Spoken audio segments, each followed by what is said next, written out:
అందరికీ నమస్కారం. శ్రీ గురుభ్యో నమః, శ్రీమాత్రే నమః. ఈసారి గురు పౌర్ణమి గురించి చాలా మందికి గందరగోళం నెలకొంది.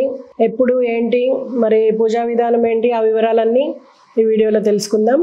గురు పూర్ణిమ రోజున పూజలు ఉపవాసం చేయడం వలన జీవితంలో సుఖ సంతోషాలు లభిస్తాయి, శ్రేయస్సు లభిస్తుంది.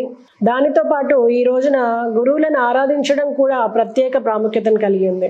అయితే ఈ ఏడాది గురు పూర్ణిమ జరుపుకునే తేదీ విషయంలో కొంత గందరగోళం నెలకొంది. అటువంటి పరిస్థితిలో గురు పూర్ణిమ ఉపవాసం ఎప్పుడు ఆచరించాలి, శుభ సమయం ఏంటి, ప్రాముఖ్యత ఏంటి, పూజా విధానం ఏంటి తెలుసుకుందాం.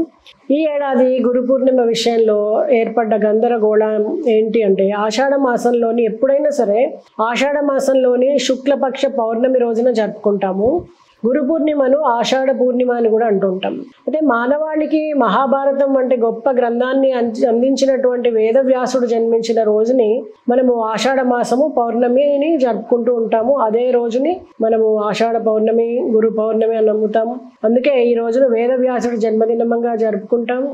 గురు పూర్ణిమ రోజున పూజలు ఉపవాసం చేయడం వల్ల జీవితంలో సుఖ సంతోషాలు అలాగే శ్రేయస్సు లభిస్తాయని, గురుబలం పెరుగుతుందని, గురువు యొక్క ఆశీస్సులు లభిస్తాయని, దానితో పాటు ఆ రోజున గురువులను ఆరాధించడం కూడా ప్రత్యేక ప్రాముఖ్యతను కలిగి ఉందన్నమాట.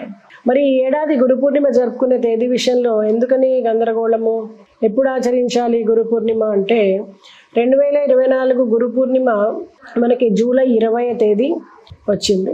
ఆషాఢ మాసంలోని పౌర్ణమి తిథి జూలై 20వ తేదీ సాయంత్రం 6 గంటలకు ప్రారంభమవుతుంది. ఈ తేదీ జూలై 21 సాయంత్రము 3:47 మనకు పౌర్ణమి ముగుస్తుంది.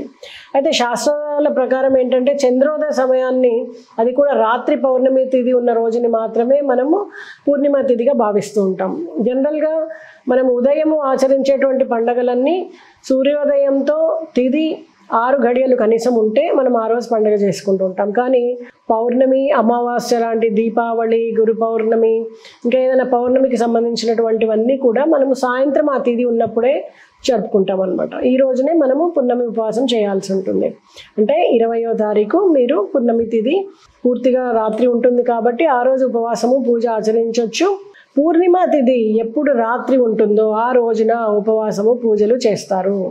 అటువంటి స్థితిలో జూలై 26న మాత్రమే మనం గురు పౌర్ణమి పర్వదినాన్ని జరుపుకోవాలి. ఈరోజు వ్రతం ఆచరించి మర్నాడు అంటే జూలై 21వ తేదీన గురు పౌర్ణమి మిగులు తిథి ఉంటుంది కాబట్టి దానాలు కానీ, లేదా ప్రవచనం కానీ, ఏదైనా పుస్తక పఠనం కానీ, పండితుల్ని కలుసుకోవడము, వాళ్ళని పూజించడము, లేదా వాళ్ళకి ఏమైనా ఇవ్వడము, గిఫ్ట్లు, అలాంటివన్నీ కూడా మీరు మరుసటి రోజు చేసుకోవచ్చు. మరి గురు పూర్ణిమ రోజున తెల్లవారుజామున నిద్రలేచి స్నానం చేసి శ్రీ మహావిష్ణువును ధ్యానించాలి. ముందుగా విష్ణుమూర్తికి పంచామృతంతో అభిషేకం చేసి పసుపు వస్త్రాలు సమర్పించండి. కుదిరితే మీరు కూడా పసుపు వస్త్రాలు ధరించండి, ఎందుకంటే గురుబలం పెరుగుతుందని చెప్పాను కదా.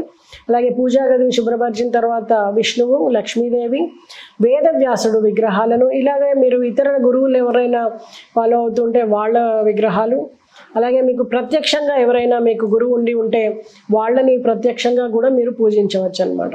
వారికి పూలమాల సమర్పించడము, ఏదైనా మిఠాయి, వస్త్రాలు అలాంటివి సమర్పించి వారి ఆశీర్వాదం తీసుకోవడం వలన ప్రత్యక్ష గురువు వల్ల వచ్చేటువంటి ఫలితము చాలా మంచి గురుబలం పెరగడము, చాలా మంచి రిజల్ట్ అనేది మీకు ఉంటుంది.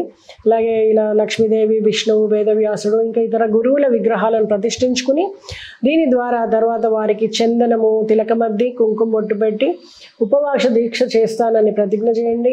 అప్పుడు విష్ణువుతో, లక్ష్మీదేవితో, వేదవ్యాసుడిని పూజించండి. ఆ తర్వాత గురు చాలీసా పారాయణం చేయండి.